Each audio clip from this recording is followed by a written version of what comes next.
Imagine it is a stormy November evening and you pull into your high school parking lot to go see the fall play. You arrive a little late, so there are no good parking spots left, but then you see a friend of yours' moped parked in a spot really close to the school. That was the exact description of the night I decided to move my friend's moped so that I could have a good parking spot and didn't have to walk in the rain.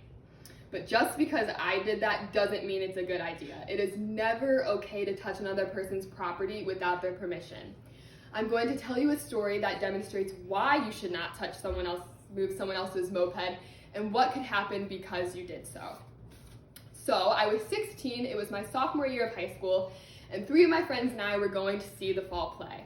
Like I said, it was raining, it was cold, and we arrived there a little late, so there were no good parking spots left.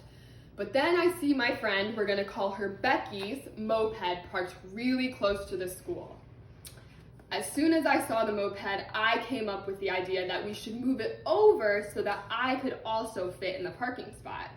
So I stop my car, my friends and I look around the parking lot to make sure no one is around, and then we get out and all 3 of us carefully pick it up and move it over so that I could also fit in the parking spot. Since no one saw us do that, we go inside the high school and watch the fall play. Fast forward a little bit, it is now almost the end of the play, and we know we're gonna have to leave early so that no one sees us move the moped back.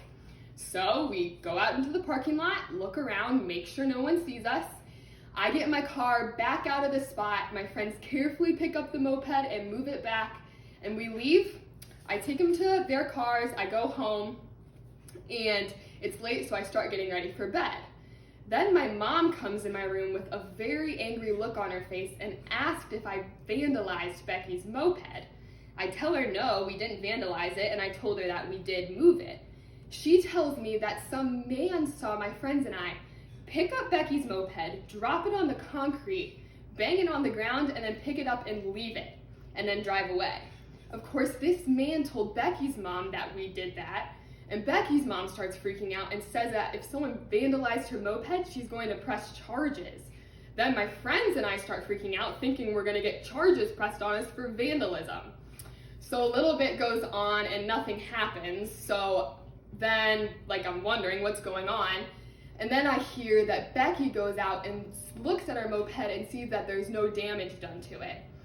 So as soon as I hear that Becky did that, I message her and apologize right away, let her know what I did was wrong, and then when I saw her at school, I also apologized to her. When I moved Becky's moped, I didn't mean any harm. I was just a stupid teenager who didn't want to walk in the rain. But now I know what I did was not right. It is never okay to touch another person's property without their permission. Even when you think it's okay, it's a friend of yours, you think nothing's gonna happen, don't do it because 1, you never know who's watching you, and 2, it is not yours to mess with.